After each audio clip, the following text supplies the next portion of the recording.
कभी आसमान की तरफ देखकर सोचा है, हर साल 3.5 करोड़ से भी ज्यादा फ्लाइट्स, और फिर भी हवाई जहाज आपस में टकराते क्यों नहीं? कमाल की बात है ना। चलिए आज इसी के पीछे का राज जानते हैं। मतलब जब हम ऊपर देखते हैं तो आसमान कितना बड़ा और खाली लगता है। ऐसा लगता है कि अरे इतनी बड़ी जगह में दो प्लेन कैसे टकरा सकते हैं, ये तो लगभग नामुमकिन है। पर सच तो ये है कि ये खालीपन ये बस एक धोखा है। असल में ये एक बहुत ही कमाल की सोची समझी व्यवस्था का नतीजा है। और ये व्यवस्था कितनी कमाल की है, इसका अंदाजा इस बात से लगाइए। जरा सोचिए, कोई इंसान हर रोज, जी हां, हर रोज प्लेन में सफर करे तो भी उसे किसी जानलेवा हादसे का सामना करने से पहले 19,000 साल लग जाएंगे। 19,000 साल! ये आंकड़ा ही बताता है कि वो खाली दिखने वाला आसमान असल में कितना ज्यादा कंट्रोल में है। तो सवाल ये है कि आखिर ये होता कैसे है? इस जबरदस्त सेफ्टी रिकॉर्ड के पीछे का सीक्रेट क्या है? एविएशन इंडस्ट्री एक बड़े ही दिलचस्प कॉन्सेप्ट का इस्तेमाल करती है। इसे कहते हैं स्विस चीज मॉडल। चलिए समझते हैं ये है क्या। अच्छा, कभी स्विस चीज देखा है जिसमें बड़े बड़े छेद होते हैं? अब जरा सोचिए कि चीज के ऐसे कई स्लाइस एक के ऊपर एक रखें। हर स्लाइस सेफ्टी की एक लेयर है, एक परत, और उसमें जो छेद हैं वो हैं कमजोरियां या गलतियां। अब कोई बड़ा हादसा सिर्फ और सिर्फ तब होता है जब किस्मत इतनी खराब हो कि हर स्लाइस का छेद बिल्कुल एक लाइन में आ जाए। तो इस मॉडल के हिसाब से गलतियां 4 लेवल पर हो सकती हैं, जैसे ऑर्गेनाइजेशन की तरफ से कोई कमी, सुपरविजन में कोई ढिलाई, काम करने का माहौल ही ठीक ना हो, और फिर आखिर में कोई असल में गलत काम कर दे। अब देखते हैं कि एविएशन इंडस्ट्री इन चारों लेयर्स से कैसे डील करती है।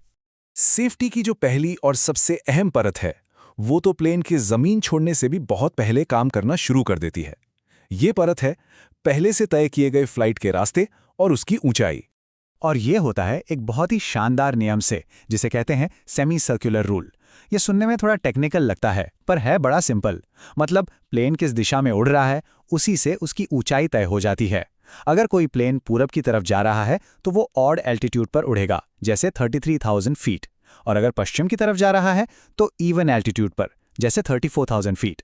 इस एक छोटे से नियम से क्या हुआ, आमने सामने से गुजरने वाले प्लेन्स के बीच अपने आप ऑटोमेटिकली 1,000 फीट का वर्टिकल गैप बन गया। कमाल है ना। तो ये तो हुई पहली लेयर। अब आते हैं सेफ्टी की दूसरी परत पर, और ये है टेक्नोलॉजी और कम्युनिकेशन की परत। यहां तकनीक और बातचीत का तरीका दोनों ही बहुत मायने रखते हैं। सोचिए, पहले के जमाने में रडार को प्लेन की पोजीशन अपडेट करने में 5 से 12 सेकंड लग जाते थे। अब ये सुनने में कम लगता है, पर जब प्लेन 800 किलोमीटर प्रति घंटे की रफ्तार से उड़ रहा हो तो ये बहुत ज्यादा है। लेकिन आज हमारे पास ADS-B टेक्नोलॉजी है। ये इतनी एडवांस्ड है कि हर एक सेकंड, जी हां, हर सेकंड प्लेन की एकदम सटीक GPS लोकेशन ना सिर्फ जमीन पर बैठे कंट्रोलर्स को बल्कि आसपास उड़ रहे दूसरे प्लेन्स को भी भेजती रहती है।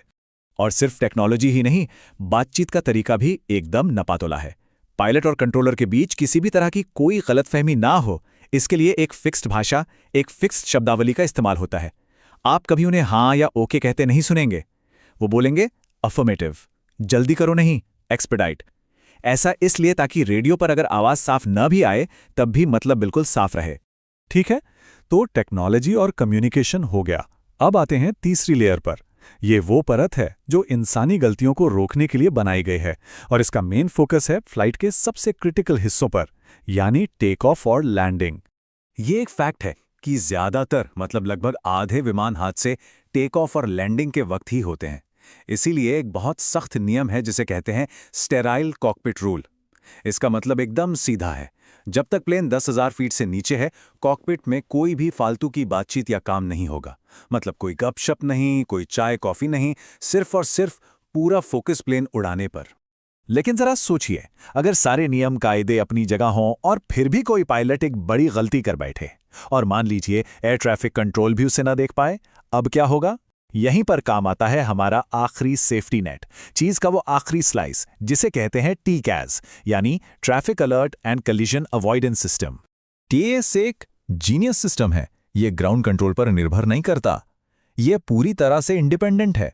इसमें प्लेन खुद ही आसपास के दूसरे प्लेन्स को सिग्नल भेजते हैं और एक दूसरे से बात करके अपने चारों तरफ का एक 3D मैप बना लेते हैं। और ये सिस्टम खतरे को भांपते ही अलर्ट देना शुरू कर देता है।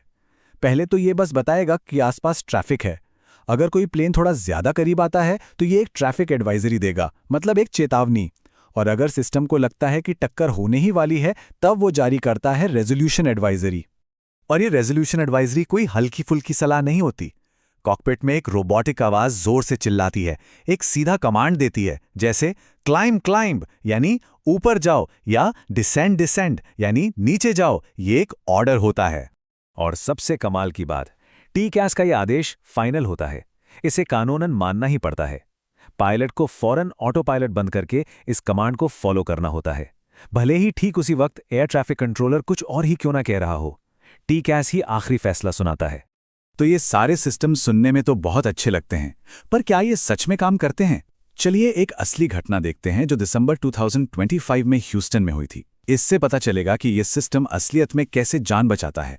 तो हुआ ये कि ह्यूस्टन एयरपोर्ट पर दो प्लेन, एक यूनाइटेड एक्सप्रेस और एक वोलारिस एयरबस, अगल बगल के रनवे से एक साथ टेक ऑफ करते हैं। शुरुआत में सब कुछ बिल्कुल नॉर्मल था, लेकिन फिर अचानक वोलारिस जेट ने एक ऐसा राइट टर्न लिया जिसकी उसे इजाजत नहीं थी। बस इस एक गलती से वो सीधा चढ़ाई कर रहे यूनाइटेड जेट के रास्ते में आ गया। स्विस चीज मॉडल के हिसाब से कई लेयर्स के छेद एक साथ एक लाइन में आ गए थे। एक भयानक हादसा बस होने ही वाला था। और ठीक इसी पल क्लाइमैक्स आया।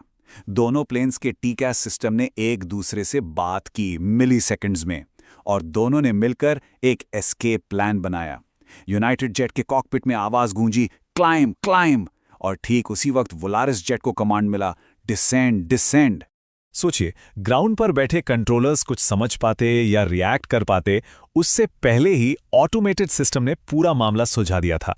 सेफ्टी की उस आखिरी परत यानी टीसीएएस ने अपना काम बिल्कुल परफेक्ट तरीके से किया और एक बड़ी तबाही को टाल दिया। और ह्यूस्टन की ये घटना कोई अकेली मिसाल नहीं है। ये सिस्टम लगातार काम कर रहा है और इसका असर हम इन आंकड़ों में साफ साफ देख सकते हैं। 1990 के दशक के मुकाबले आज के समय में जानलेवा कमर्शियल एक्सीडेंट्स कितने कम हो गए हैं। ये दिखाता है कि ये मल्टी लेयर्ड सेफ्टी सिस्टम कितना कामयाब रहा है। तो अगली बार जब आसमान की तरफ नजर जाएं तो क्या दिखेगा? सिर्फ एक खाली नीला आसमान, या फिर इंजीनियरिंग, अनुशासन और टेक्नोलॉजी से बनी सुनियोजित सुरक्षा की एक अदृश्य शानदार कलाकृति?